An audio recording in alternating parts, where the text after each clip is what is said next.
Olá, sejam bem-vindos ao podcast Misterificando com Ana Beatriz, Carolina e Nicole. Hoje, no podcast A Viagem Sem Volta, vamos contar uma história um tanto quanto misteriosa. Vamos contar a história de várias pessoas mandadas para uma ilha isolada ao mesmo tempo, dia e horário. Vocês lembram o nome da história? E não sobrou nenhum dia Agatha Christie? Mas quem é Agatha Christie? Você não conhece Agatha Christie? Ela foi uma grande escritora inglesa de romances policiais e de mistério do século XIX e XX. Ela que escreveu a história que vamos ler hoje? Sim! Ok. Agora chega de enrolação. Vamos contar para vocês... Misterificando em A Viagem Sem Volta. Num canto do vagão da primeira classe, lá estava Juiz Argrave, enquanto olhava pela janela e calculava o tempo que restava para chegar em seu destino, e recapitulava em sua cabeça tudo o que havia lido nos jornais sobre a Ilha Soldado. Nossa, não consigo imaginar o destino que me aguarda. O lugar que virou notícia em todo o mundo, vendido e revendido para estrelas de Hollywood. Homens e mulheres podres de ricos. Como na notícia que li semana passada. Ilha Soldado revendida para um tal de Owen. É claro, como pude esquecer? Perdido naqueles pensamentos, o juiz se lembrou do motivo de estar indo à ilha. Não vejo a hora de finalmente me encontrar com minha amiga, Lady Constance. O velho Argrave supostamente havia recebido um convite para ir à Ilha Soldado por meio de uma carta. No mesmo trem, lá estava ela, Vera Clairholm, no vagão da terceira classe. Nossa, finalmente. Não acredito que consegui um emprego. Vera havia recebido por uma carta um convite para ir trabalhar na Ilha Soldado. No mesmo trem, lá estava Philip Lombard, tentando organizar seus pensamentos. Não acredito que aceitei isso. Será que é o certo a se fazer? Será que aquele tal de Zack Morris me passou a perna me mandando para um lugar onde jamais serei visto novamente? Usando a desculpinha que estava amando de um cliente. Quem será esse homem misterioso? Não importa. Estava precisando daquele dinheiro. O que ele me disse mesmo? Ah, é claro. Devo viajar a Devon, a estação mais próxima é Cambridge, na qual alguém estará à minha espera para me levar para Stick Haven, na qual uma lancha me transportará à Ilha Soldado e lá estarei à disposição do homem misterioso. Em outro vagão, lá estava Emily Brent, sentada de uma maneira extremamente rígida e lembrou o porquê estava ali. Simplesmente não consigo acreditar que vou passar as férias de verão longe de Belhaven, aquele fim de mundo. Emily havia recebido uma carta de alguém que havia conhecido durante as últimas férias para ir à Ilha Soldado. Em um trem, lá estava o general MacArthur, indo à Ilha Soldado para talvez desvendar um boato que caíra nas mãos do gabinete de guerra da Força Aérea. Indo para essa misteriosa ilha. Owen, quem será esse? Bom, pode ser um amigo de meus antigos colegas, mas o que ele faz na Ilha Soldado? Armstrong, um glorioso médico, também convidado à Ilha Soldado por um tal de Owen, que estava preocupado com a saúde de sua mulher. Bem que a saída da Ilha Soldado podia ser para sempre. Estou muito cansado da vida nos consultórios. Em seu carro, lá estava Anthony Marston, o dirigindo acima do limite de velocidade a caminho da Ilha da Diversão Garantida. Que ódio dessas estradas! A quantidade de carros chega a ser assustadora.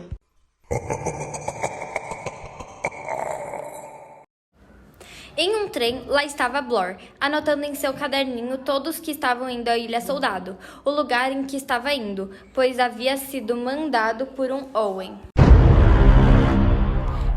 Pare! Então quer dizer que Blor tem alguma coisa por trás do mistério? Como ele sabe que ele não é o único indo à Ilha Soldado? Calma, só escute a história.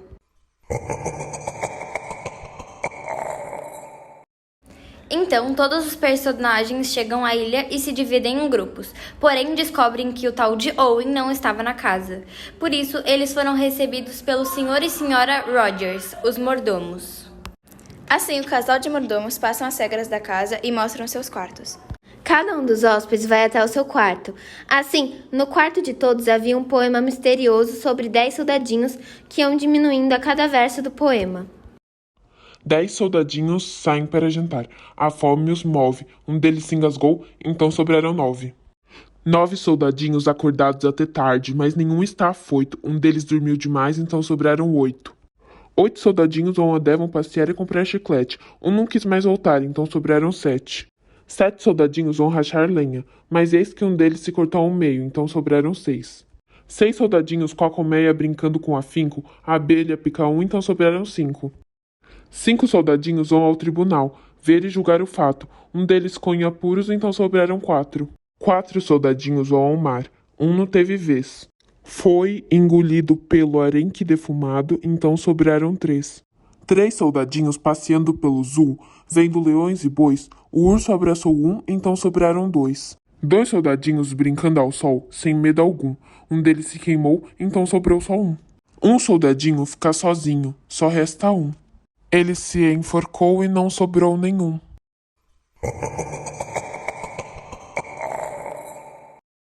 O jantar estava quase no fim. Todos os convidados estavam bem dispostos e tinham mais intimidade uns com os outros. No centro da mesa haviam 10 soldados de porcelana e os associaram com o poema deixado no quarto de cada um. Todos estavam tranquilos quando uma voz misteriosa soou na sala de jantar, revelando o segredo de todos. Segundo a voz, todos haviam cometido tragédias, assassinatos. Os senhores e as senhoras são acusados dos seguintes crimes. Edward George Armstrong ter causado em 14 de março de 1925 a morte de Louisa Mary Clears. Caroline Brandt ter sido responsável pela morte de Beatrice Taylor em 5 de novembro de 1931. William Henry Bloor ter levado à morte de James Landor em 10 de outubro de 1928. Vera Elizabeth Clairon ter assassinado em 11 de agosto de 1935 Cyril Oville Hamilton. Philip Lombard ter sido culpado em certa data de fevereiro de 1932 pela morte de 21 homens, membros de uma tribo na África Oriental. John MacArthur de ter causado em 1917 a morte do amante de sua mulher, Arthur Rimmel. Anthony James Maston, de ter sido culpado pelo assassinato de John e Lucy em 14 de novembro. Thomas Rogers e Ethel Rogers, de terem sido culpados dia 6 de maio de 1926 pela morte de Jennifer Brady. Lawrence John Wargrave, de ter sido, em 10 de julho de 1930, responsável pelo assassinato de Edward Seton. Os acusados presentes no tribunal têm alguma coisa a alegar em sua defesa? No meio daquela desordem, ouviram um grito que parecia ser da senhora Rogers. Dr. Armstrong se aproximou para ajudá-la. Não é nada demais. Ela apenas desmaiou. Daqui a alguns minutos ela voltará a si. Assim, todos aflitos com a situação, decidiram investigar a origem daquela voz e descobriram que ela vinha de uma espécie de alto-falante antigo. Após alguns momentos, Rogers confessou que foi o responsável por ativar o gramofone, porque seguia ordens de Owen, e disse que ele e sua esposa foram contratados há menos de uma semana para ir à Ilha Soldado. Senhora Rogers foi levada até seu quarto após ser medicada. Enquanto tudo isso acontecia, o juiz Argrave começou a suspeitar de Bloor, pois no áudio não falava o nome que ele se apresentava. Então, o mesmo explicou o motivo de estar na ilha. Ok, eu confesso, esse tal de Owen me deu uma grande quantia em dinheiro para me infiltrar nessa ilha como um dos hóspedes. Eu mandei as cartas para cada um de vocês e não me deu nenhuma explicação, mas agora me vejo dentro do mesmo barco que todos vocês. Todos começaram a explicar suas acusações. O primeiro foi o juiz. Sobre Edward Seton, ele foi trazido ao meu tribunal, com todas as provas apontando para ele. Não tinha escolha, a não ser sentenciá-lo pelo seu crime. Então Vera também decidiu se esclarecer. Gostaria de me explicar sobre a minha acusação. Era a governanta de Cyril. Quando estávamos em uma praia, quando ele se afastou e então não pude prevenir. Fiz o meu máximo. General MacArthur, negando sua acusação, disse: Não há um pingo de verdade no que vocês ouviram. Na verdade, aquele jovem, Arthur, morreu em tempos de guerra. Coisa natural. Esse tipo de morte não temos como prevenir. Chegou a vez de Lombard tomar a palavra. A respeito daqueles nativos, a história é completamente verdadeira. Foi por motivo de sobrevivência própria. Anthony, pensativo, disse: John e Lucy devem ser as crianças que atropelei. Não havia como parar. Quando fui ver elas, estavam em minha frente. Rogers, diante daquela pressão, decidiu se explicar. Eu e minha esposa trabalhávamos para essa senhora Brady. Ela tinha uma saúde muito frágil e por isso tivemos complicações e não conseguimos pedir socorro a tempo. Blor também sentiu uma pressão sobre ele, então explicou. Lendor. Ah, claro, foi aquele que assaltou o banco e foi condenado pelo meu depoimento. Armstrong, pensativo, e foi questionado pelos seus colegas, pensando se deveria contar a verdade. Deve ter sido apenas uma de minhas cirurgias no hospital. Às vezes não há nada que possamos fazer. Naquele momento, Armstrong nunca se sentiu tão tenso. Como alguém poderia saber alguma coisa que aconteceu há tanto tempo atrás? Um silêncio na sala. Todos se entreolharam à espera da explicação de Miss Brent, até que ela disse. Se esperam que eu diga alguma coisa, acho que irei desapontá-los. Não há nada ao que dizer. Então, finalmente, o inquérito foi encerrado. Logo após, Anthony propôs um brinde. Pobrezinho. Bebeu rápido demais. Engasgou-se seriamente e seu rosto começou a ficar roxo. Deslizou pela cadeira até seu copo cair de sua mão. Assim ficaram todos perplexos, olhando um para o outro com uma expressão de choque, até que Armstrong se aproximou rapidamente e disse: Oh meu Deus, ele está morto! Então todos pensavam a mesma coisa. Como um garoto tão jovem poderia simplesmente ter se engasgado? Isso não é possível. Um homem não morre simplesmente engasgado. É verdade, você pode ter razão. Havia alguma coisa no uísque? Armstrong concordou com a cabeça e disse: Sim, provavelmente algum ácido. Talvez cianeto de potássio. Então, um provável suicídio. Philip e Blor foram até a cozinha e confirmaram que o frasco das bebidas não haviam sido adulteradas, e sim apenas o copo de Maston. Então concluíram que não podia haver outra solução. Todos viram Anthony se servir. Juntos, Armstrong e Lombard carregaram o corpo até seu quarto. Após essa noite turbulenta, todos decidiram ir para a cama e trancaram as portas da chave. Enquanto Rogers retirava a mesa, notou a ausência de um soldadinho de porcelana. Nossa, que esquisito. Tinha certeza que eram 10. Armstrong estava em seu quarto dormindo, quando foi acordado por Rogers. Estava pálido e com a expressão de assustado. Isso porque não estava conseguindo acordar sua esposa. Armstrong, rápido, junto a Rogers, foi ao lado de Sra. Rogers. Ao examiná-la, Armstrong se afastou da cama. E disse a Rogers que sua esposa Estava morta. Sra. Rogers havia morrido. Armstrong o questionou sobre a saúde da senhora, porém Rogers disse que há muito tempo ela não ia ao médico, portanto não era possível saber o motivo de sua morte. Armstrong e Rogers deveriam contar aos outros hóspedes sobre o incidente daquela manhã, e assim foi. Todos ficaram sem reação. A segunda morte na Ilha Soldado desde que eles chegaram.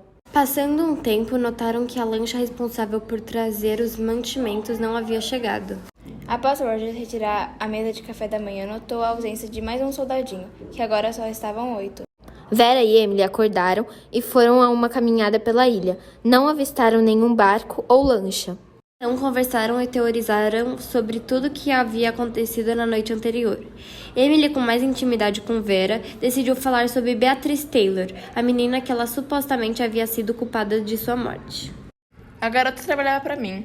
Quando a contratei, achava ela adorável, mas confesso que eu me enganei. Repugnante. Demorei para descobrir que a Miliane estava metida em encrenca. Assim, a mandei embora. Logo após, ela pôs um fim em sua própria vida. Vera, sem reação, perguntou: Mas você não se sente culpada por isso? Então, Emily a respondeu com um tom severo. Tudo aquilo foi iniciativa dela. Se ela não tivesse se comportado como uma moça decente, nada disso teria acontecido. Todos em casa se perguntavam sobre o motivo de terem sido enviados à Ilha Soldado. Também pensaram que Anthony não teria tirado sua própria vida, e sim ter sido vítima de um assassinato. Cansados de tanto mistério, decidiram começar uma investigação. Armstrong, Philip e Blor pensaram em diversas teorias e, para começar suas investigações, desconfiavam que havia mais alguém na Ilha Soldado. Enquanto faziam essa busca, encontraram MacArthur na beira do mar, sentado em uma cadeira e com um olhar distante. Após questionarem MacArthur por aquele comportamento, o homem disse: Resta tão pouco tempo, tão pouco. Devo garantir que ninguém me perturbe. Vão embora. Estamos todos esperando o vosso fim. Continuaram sua busca, se perguntando até onde iria a loucura do velho MacArthur. Após voltarem para a ilha, se depararam com barulhos vindo do quarto em que Sra. Rogers estava. Então subiram desesperadamente, achando que aquele seria o fim de sua investigação. Porém, se depararam com Rogers fazendo sua mudança. Assim, depois de muito pensar, concluíram que não havia mais ninguém na ilha, A não ser os 8 que restavam. Fomos todos enganados. Pensamos ter mais alguém na ilha só por conta de uma mera coincidência. Acalme-se, Philip. Não temos certeza, portanto o argumento continua válido. Que seja, eu, como ótimo doutor que sou, digo que devemos encontrar alguma semelhança entre ambas as mortes. Após toda aquela conversa, Lombard revelou que foi convidado pela ilha por um judeu que lhe ofereceu dinheiro e, por não ter certeza de que iria enfrentar ali, trouxeram meio de defesa um revólver. Depois daquela manhã, todos foram almoçar. A lancha ainda não tinha chegado, porém havia bastante suprimentos. Então Armstrong foi chamar o general MacArthur, que ainda estava do lado de fora. Armstrong, correndo e ofegante, chegou de volta à sala de jantar. O general MacArthur, ele está morto! O corpo do velho general foi trazido de volta durante uma agressiva tempestade. Após MacArthur ser levado ao seu quarto, Rogers estava olhando fixamente para o centro da mesa de jantar, quando disse: Vocês estão vendo? Vocês estão vendo? Só restam 7. Todos se voltaram para o centro da mesa, onde estavam os soldadinhos de porcelana, e realmente só restavam 7. Todo aquele mistério fora deixado um pouco de lado. Então Armstrong foi fazer uma autópsia do velho general que perdera a vida. Após o doutor examiná-lo, ele descobriu que ele havia sido golpeado na nuca com uma boia ou um objeto desse gênero. Com isso, todos concluíram que todas as outras mortes não haviam sido acidentes e sim homicídios. Concluíram que o tal de Owen, o responsável pelos crimes, estava entre eles. Então concordaram que não poderia haver nenhum tipo de eliminação de culpa com base no caráter ou posição, ou seja, todos eram suspeitos. O jantar foi devidamente servido, então todos foram dormir fechando bem as portas. Sem mais sono, Philip foi acordar Blore, pois Rogers ainda não havia o chamado para o café da manhã, e assim perceberam que Rogers não estava em seu quarto. Após a maioria dos hóspedes acordarem, além do sumiço de Rogers, notaram a ausência de Miss Brent, que minutos depois entrou pela porta com uma capa de chuva impermeável, dizendo que foi dar uma volta, e que não havia visto Rogers. Os hóspedes se dirigiram até a mesa de jantar e notaram somente 6 soldadinhos de porcelana na mesa. Pouco depois, eles encontraram o corpo de Rogers na pequena lavanderia, já sem vida. Estava ali cortando gravetos para acender o fogão, porém a machadinha havia feito um ferimento profundo em sua cabeça. Sem mais, Rogers, Vera e Brent serviram o café da manhã. Portanto, o juiz disse calmamente: Acredito que seria aconselhável que nós nos reuníssemos para discutir a situação na sala de jantar daqui meia hora. O que acham? Então, todos concordaram. Miss Brand se ofereceu para tirar a mesa, porém estava se sentindo tonta. Então foi quando Armstrong se ofereceu para ajudá-la, porém foi rejeitado pela senhora. Brent então ficou sozinha na sala de jantar. A tontura estava passando e ela parecia melhor. Então ouviu um zumbido e sentiu uma picada, a ferroada de uma abelha, do lado do pescoço, dita no poema. Os hóspedes foram chamar Miss Brent para iniciar a discussão. Então a encontraram no mesmo lugar e ao chegarem mais perto... Ela está morta! Ao examiná-la, Armstrong descobriu que ela havia morrido por envenenamento por uma seringa hipotérmica, com o mesmo veneno usado para matar Anthony Maston. Calmamente, o juiz interveio. Mas como isso é possível? Pelo que eu acho, ninguém trouxe uma seringa hipotérmica pra cá, não? Sim, eu trouxe. Como médico, sempre ando com uma. Ela está na maleta do meu quarto. Todos foram até os aposentos do médico, porém a seringa havia desaparecido. Contudo, todos decidiram que deveriam guardar esse tipo de material em um lugar seguro. Ao procurarem um revólver para também se juntar aos outros objetos, ele também havia sumido. Enquanto procuravam o revólver, encontraram a seringa usada para matar Miss Brand, junto com um dos soldadinhos que estava despedaçado. As 5 pessoas vigiavam-se umas às outras. Concordaram que só uma pessoa deixava a sala por vez. O almoço foi servido. Na despensa ainda havia muitos alimentos em conserva. Às 7 horas, todos tiveram um sobressalto, então Vera ofereceu chá. Foram 5 pessoas até a cozinha, e Vera e Blore tomaram o chá e o resto do whisky. Repararam que as lâmpadas não estavam acendendo, então pegaram um pacote de velas na despensa, pois já estava escurecendo. Vera foi até seu quarto. Estava escuro, então ela começou a ter diversas alucinações. Assim ela começou a gritar. Socorro, me ajudem! Quando os homens apareceram, depois de Vera se recompor, notaram a ausência do juiz Wargrave, que havia sido deixado na sala de estar. Ao procurarem o juiz, observaram que o mesmo havia sido baleado. Mesmo no escuro, era possível perceber uma mancha vermelha no meio de sua testa. Mais um de nós cuja inocência foi provada tarde demais. O juiz foi levado até seu quarto e colocado em sua cama. Trocando olhares, os 4 hóspedes foram até a cozinha e comeram maquinalmente, discutindo como não haviam ouvido tiro contra Argrave. Todos foram dormir, trancando as portas. Após chegar em seu quarto, Lombard encontrou seu revólver dentro da gaveta do criado mudo. Blor não estava com sono, então ouviu ruídos no andar de baixo. Silenciosamente, atravessou seu quarto e foi até o corredor. Blor parou na frente do quarto de Armstrong, bateu na porta, porém não houve resposta.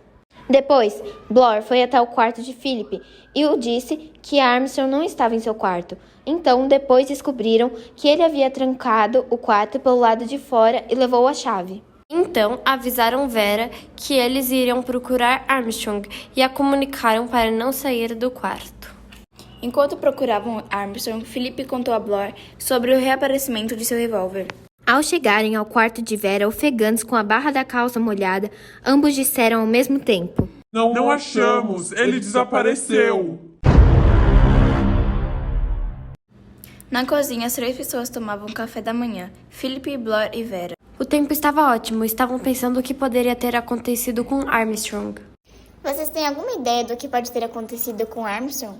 Bom, temos um indício. Só restam 3 soldadinhos. Então por que vocês não acharam o corpo? Ele pode ter sido jogado no mar. Uma boa hipótese, senhor. Porém, tenho outra. Vocês não se lembram do poeminha Harém Defumado? Isso significa pista falsa, ou seja... Ele pode ter tirado um dos soldadinhos para nos fazer pensar que ele havia morrido. Exatamente. Então ele é o assassino! Sim! Os 3 passaram a manhã nos rochedos, tentando transmitir sinais para a terra firme. Todos concordaram que deveria ficar ao ar livre, pois assim seria mais fácil de ver se alguém se aproximasse. Blor quis voltar para casa, porém os outros não concordaram, então ele decidiu ir sozinho. Então, enquanto Vera e Lombard conversavam, eles ouviram um grito e um tremor no chão. Então decidiram ver o que havia acontecido. Encontraram Blor. Estava estrelaçado com os braços e pernas esticados. Sua cabeça havia sido esmagada por um enorme bloco de mármore, que era em formato de urso. Até então, não restava dúvidas de que Armstrong era o assassino. Ambos decidiram dar uma caminhada, então encontraram Armstrong afogado. O tempo ficou imóvel. As 2 pessoas sobre as pedras olhando para o cadáver e ergueram a cabeça lentamente. Não há mais ninguém nessa ilha. Apenas nós 2, os últimos que restam. Devemos levar o corpo até a casa. Assim, ambos concordaram. Satisfeita, Vera? Completamente, senhor. Foi quando Vera tomou a arma do bolso de Philip. Então agora a morte estava muito perto de Philip Lombard. Me dê a arma, Vera. Escute bem, garotinha. Preste muita atenção. Então Philip tentou pegar a arma e Vera apertou o gatilho. Assim, o corpo de Lombard se instalou no chão e finalmente estava morto. Agora, finalmente tudo havia acabado. Vera estava sozinha na ilha. Ela achou que todo o medo e infortúnio tinha chegado ao fim. Vera se dirigiu à mesa de jantar e jogou 2 dos 3 soldadinhos pela janela, pegando o terceiro, se dirigindo ao seu quarto tentando se lembrar do último verso do poema. Ao abrir a porta de seu quarto, Vera se deparou com uma corda presa ao teto com um laço já pronto. O que estava acontecendo? Vera cada vez mais se aproximava da corda, subiu num banco e deu um pontapé. Agora não tinha mais ninguém na Ilha Soldado. Puxa, que história maluca! Nossa, realmente muito interessante. Vocês têm alguma ideia para explicar tudo isso? Tenho uma teoria em mente. Se talvez uma daquelas pessoas que achamos que estavam mortas há mais tempo não estavam realmente mortas. Sim, é claro. Dessa forma ela podia cometer seus assassinatos sem que ninguém desconfiasse. Mas quem poderia ser? Eu desconfio de Argrave. Foi tudo muito rápido. Ele poderia facilmente ter feito isso. Ele era experiente e sábio. Mas por que ele faria isso? Vocês esqueceram de sua profissão? Ele era juiz. Então, se todos os crimes cometidos pelos hóspedes forem reais... Tudo isso seria uma forma de sentenciá-los e condená-los. Exatamente! Pela polícia ter encontrado ele morto, ele podia ter tirado sua própria vida de algum outro jeito, para o poupar de todas as acusações se continuasse vivo. Como não pensamos nisso antes?